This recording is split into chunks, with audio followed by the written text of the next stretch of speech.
ada 15 minit supaya ketua parti. Silakan. Assalamualaikum warahmatullahi wabarakatuh. Alhamdulillah rabbil alamin wa bihi nasta'in.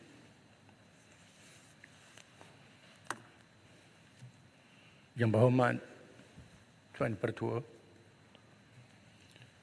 menjunjung kasih titah Si Baginda Yang Tuan Agong, saya ingin menarik perhatian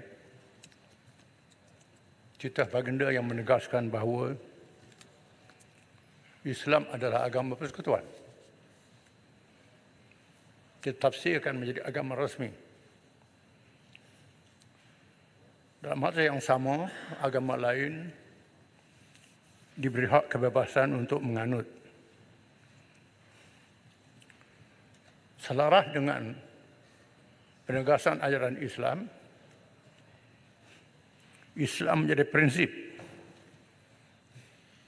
Adapun kebebasan beragama adalah konsep yang perlu diamalkan dalam kehidupan manusia. Prinsipnya, inna din indallahi al-Islam. Din yang diterima oleh Allah ialah Islam. Prinsip kebebasan beragama, la ikraha fid din, tak ada paksaan dalam beragama. Bagi merealisasikan perlembagaan kita menepati ajaran Islam, almarhum Profesor Ahmad Ibrahim dalam seminar Undang-Undang dan Syariat di UKM tahun 77 mencadangkan supaya ditambah dalam perlembagaan itu mana-mana undang-undang peruntukan bercanggah dengan Islam adalah terbatal. Almarhum Tun Sri Abbas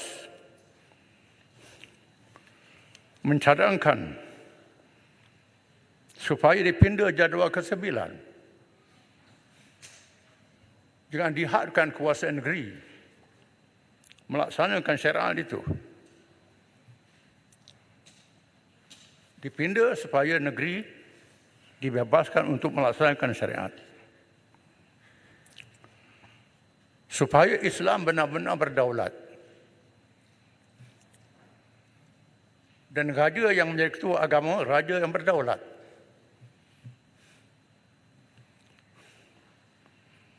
Islam menepati perkataan ad-din dalam bahasa Al-Quran. Satu ajarannya sempurna yang tak boleh ditafsirkan oleh perkataan religion dalam bahasa Barat.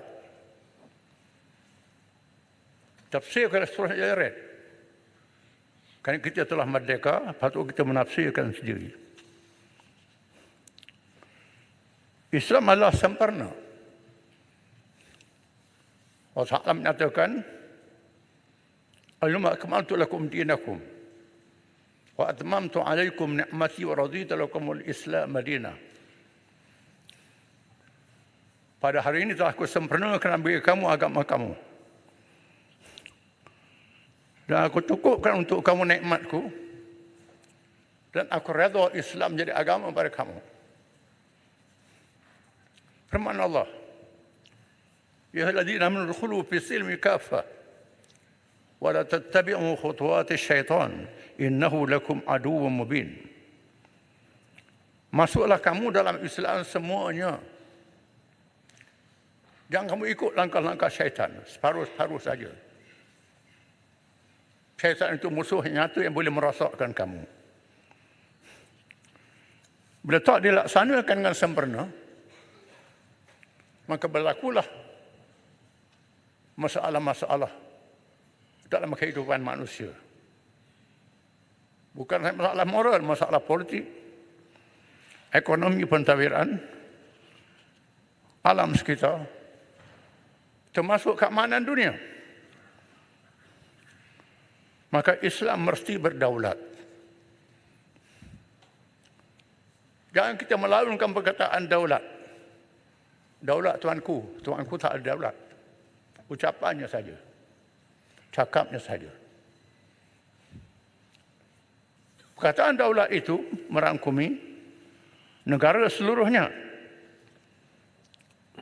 Ketua negara, raja, presiden, Perdana Menteri, termasuklah penggugat undang-undang legislatif, ahli-ahli parlimen, termasuklah jentera-jentera kerajaan, termasuk rakyat, melibatkan semua.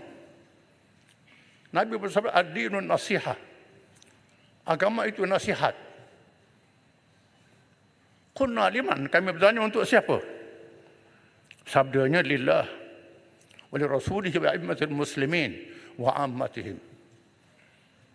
Nasihat itu hak kepada Allah Rasul. Kitab. Para pemimpin, raja-raja dan rakyat seluruhnya diberi hak untuk menasihati antara satu sama lain. Kebenaran Allah adalah mutlak, yang maha berkuasa, maha tinggi, maha suci dari segala kekurangan. Rasul dipilih oleh Allah dengan sifat maksum. Ini perkara yang sangat penting yang perlu dilaksanakan dalam istilah mendaulatkan negara mengikut undang-undang antarabangsa dan istilah politik, iaitu melibatkan semua pihak, bukan melibatkan satu pihak saja. Nabi kita Muhammad SAW telah menunjukkan contoh dan teladan menegakkan negara dinamakan Madinah, sehingga perkataan asal tempat Yathrib, Taibah tukar pada Madinah. Dan perkataan inilah timbulnya perkataan Madani, yang kita sebut perkataan Madani, tapi tak menepati apa yang diajar oleh Nabi. Sebut Madani saja, tak tepat dengan objektif yang Nabi laksanakan. Merangkumi segala aspek, melibatkan semua pihak, bukan sahaja pemimpin, rakyat dan termasuklah jentera kerajaan. Satu contoh yang menarik yang perlu diberi perhatian, cadangan menghapuskan atau pengurangan pencen pesara tidak wajar dibangkitkan dan tidak madani. Kerana perlu dinilai penjawat awam ini bukan dari segi duit saja, dari jasa dan khidmat mereka, budi mereka kepada negara dan rakyat. Nabi kita Muhammad SAW telah menetapkan imbuhan disebut atha di zaman Nabi dan Abu Bakar, disebut taswiyatul atha, iaitulah imbuhan yang sama, tak ada grade, tak ada kelas, sama. Ketua jabatan, jaga, sama saja. Zaman Umar bin Khattab diubah pentadbiran kerana masyarakat sudah besar, negara sudah besar di masa itu, sudah luas. Disebut dengan taqsimul atha, mengikut grade dan kedudukan, gaji dan termasuklah juga persaraan. Termasuklah isteri-isteri bila suami meninggal diberi peruntukan, kerana yang dinilai ialah budi dan jasanya. Orang Melayu sebut dalam pantun, pula pandaan jauh ke tengah, gunung Daik bercabang 3. Hancur badan di kandung tanah, budi yang baik dikenang juga. Allah Subhanahu Wa Taala, Tuhan yang Maha Berkuasa, memberi pahala kepada orang yang berkhidmat dan jasanya yang berpanjangan, walaupun dia sudah meninggal dunia. Dianggap sebagai amal jariah. Contohnya yang mengurus, membina jalan raya, membina bangunan, membina hospital dan sebagainya. Bukan saja membinakan masjid dalam Islam. Walaupun dia telah meninggal dunia, faedahnya dimanfaatkan oleh manusia, maka dapat pahala. Tuhan tak potong pahala.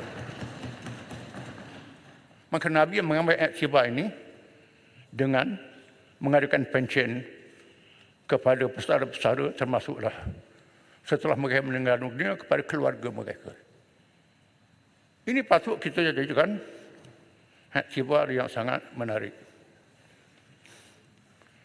Islam telah berjaya mewujudkan perpaduan rakyat, masyarakat majmuk yang ditekan oleh baginda dalam ceritanya, di mana Islam telah berjaya memerintah sebuah negara yang besar, mungkin ratus kali ganda daripada Malaysia ini. Wilayahnya dari Nusantara sehingga Afrika Barat, sehingga selatan Eropah, Asia Tengah, sempadan negeri China, masyarakat majmuk, berbagai bangsa dan agama, berbagai budaya, dapat disatukan dengan Islam. Dengan persaudaraan disebut oleh Allah Ta'ala, wa'tasimu bihablillah jami'an wa la tafarraqu. Berpegang kamu semua tali Allah, jangan berpecah belah antara satu sama lain. Islam telah berjaya menjinakkan masyarakat Arab yang suka berperang antara satu sama lain.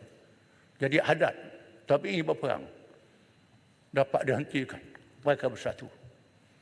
Negara Madinah mewujudkan piagam, dikenali dengan Perlembagaan Madinah, melibatkan orang Islam, Muhajirin dan Ansar, melibatkan orang Yahudi dan Kristian, bukan Islam ahli kitab, melibatkan penganut agama Majusi, melibatkan penganut musyrikin yang masih menyembah berhala, yang berdamai, yang tidak ekstrim, diterima menjadi rakyat, di mana perpaduan itu ditekan melalui konsep adil untuk semua. Adil untuk semua. Waja'alnakum syana'an qaumin 'ala alla ta'dilu. Jangan sebab kamu bermusuh dengan sesuatu kaum, kamu tak berlaku adil. Termasuk bermusuh di medan perang. Berperang dengan musuh, mesti adil dengan musuh. Tak boleh zalim, tak boleh melampau, tak boleh bunuh tawanan, tak boleh musnahkan harta-harta awam untuk orang ramai, yang terlibat dengan ketenteraan sahaja. Ini adil dalam peperangan. Apa lagi terhadap rakyat, termasuk rakyat bukan Islam. Ini konsep yang diajar oleh Islam, yang disebut dalam Perlembagaan Madinah. Ini mewujudkan suatu keadaan. Adil ini mestilah berpacok daripada pemimpin. Islam memerintah memilih pemimpin yang dirinya adil. Diri pemimpin itu adil terhadap diri dia sendiri. Disebut tidak fasad, tidak bohong, tidak menipu, tidak mungkir janji, tidak khianat.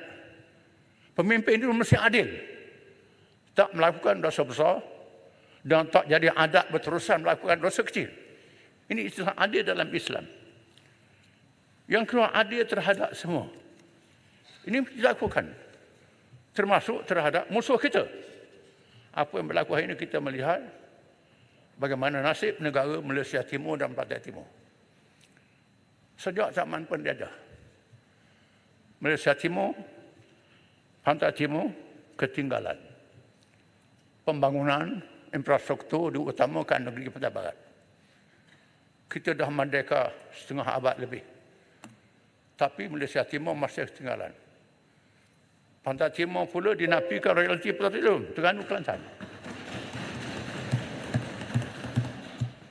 Negeri lain bagi royalti petroleum. Marang tak lalu, Ini ada perjanjian.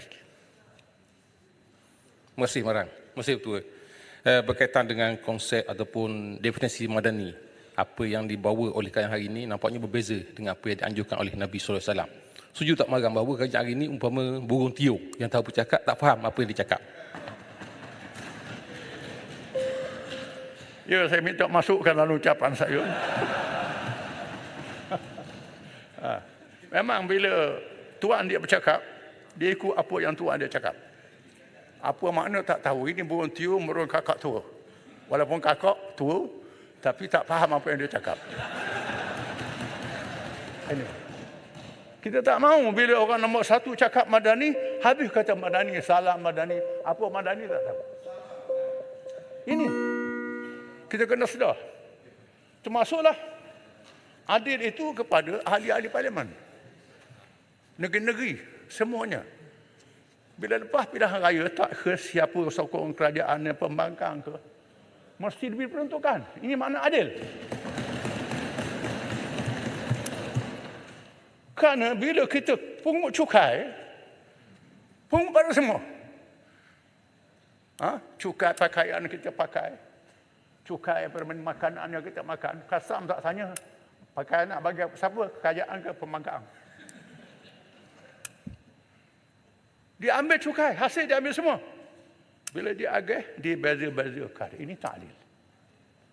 Ini benda yang terlalu prinsipal. Yang jelas.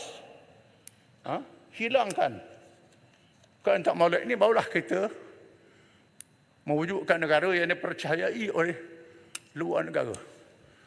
Sekarang ni saya dengar, banyaklah kenyataan-kenyataan pelabur-pelabur nak datang ke negeri kita. Kenyataan saja banyak pelabur-pelabur nak datang. Tapi tak datang-datang. Ini masalahnya. Tak datang. Praktikalnya tak ada. Ini yang berlaku. Negara kita masih diiktiraf dalam negara yang sedang membangun. Tak bangun-bangun. Sepatutnya jadi negara baju. Ini bukan kerana apa. Tuhan beri negeri kita ni terlalu banyak hasil. Nak di bumi dah. Hasil pertanian. Hasil galian. Termasuklah tenaga manusia. Tenaga manusia pun kita ada. Pakar-pakar pun kita ada. Tapi kan tak diurus dengan baik. Tak memberi apa-apa makna dan faedah. Ini masalah yang kita hadapi, yang kita pikul tanggungjawab ini. Dan kita kena sedar, Islam telah berjaya menarik orang lain berminat dengan Islam. Bila dilaksanakan, orang minat. Apa yang berlaku di Palestin? Apabila gerakan Islam Hamas di Palestin, Hezbollah di Lebanon, Ansarullah di Yaman, menghadapi musuh berperang dengan adat Islam, tak melampau, menumpukan pada sasaran-sasaran tentera sahaja. Ini adil dalam Islam. Tak boleh membunuh orang tua, tak boleh bunuh kanak-kanak, tak boleh bunuh pesakit di hospital. Israel hentam orang awam, bunuh orang tua, bunuh kanak-kanak, hentam semua. Menyebabkan mereka mendapat simpati masyarakat antarabangsa, termasuk di negara barat. Sehingga demonstrasi ratusan ribu di Amerika, di Eropah, mengutuk Israel. Ini berlaku. Kita saksikan bagaimana melampaunya Israel ini sehingga tidak menghormati resolusi PBB. Baik, masa marang 15 minit dah habis. Untuk berlaku adil, saya bagi 3 minit lagi. Ya, tak apa. Tambahan, Okey, untuk berlaku adil. Baik, silakan. Dan kita menyaksikan, saya tak menghormati keputusan Mahkamah Antarabangsa. Malangnya, Afrika Selatan yang bawa ke Mahkamah Antarabangsa, bukan Malaysia. Patutnya Malaysia lah, negeri Islam ni bawa ke Mahkamah Antarabangsa. Ini mengapa Afrika Selatan, sebuah negara bukan Islam, yang ada simpati bawa ke Mahkamah Antarabangsa. Bila Mahkamah Antarabangsa buat keputusan, Israel tak peduli pun keputusan ini. Tak hormat sama mahkamah. Bila Algeria, sebuah negara yang menarik bawa usul di Majlis Keselamatan Gencatan Senjata, luluh dengan suara majoriti yang besar, Amerika gunakan kuasa itu berpihak pada Israel. Ini bermuka-muka. Maka apa yang disebut dengan two-state solution, penyelesaian dua negara didukung oleh Amerika, adalah menipu. Israel tak terima penyelesaian dua negara ini. Kerana perjuangan bangsa Yahudi ialah perjuangan untuk membesarkan negara itu sampai ke Madinah, sampai ke Mekah, sampai sungai dan sungai Tigris di Iraq. Negara impian mereka kononnya nak kembalikan negara Nabi Sulaiman AS. Sulaiman ikut agama, Yahudi tak ikut agama. selama memerintah masyarakat majmuk, Yahudi menganggap kaum lain adalah bangsa binatang. Goyim, bangsa manusia Yahudi saja. Manusia lain ni yang bukan bangsa Yahudi adalah goyim. Sesuai dengan teori Darwin yang membawa teori evolusi manusia daripada binatang. Darwin ni Yahudi, kita ikut dia. Ini teori dia bawa. Ini semua menjadikan sepatutnya Israel ini tak layak jadi anggota PBB. Pecat dari PBB, itu lebih baik. So dunia kena pula dia. Saya itulah ucapan saya. Terima kasih Tuan Pertua. Wassalamualaikum.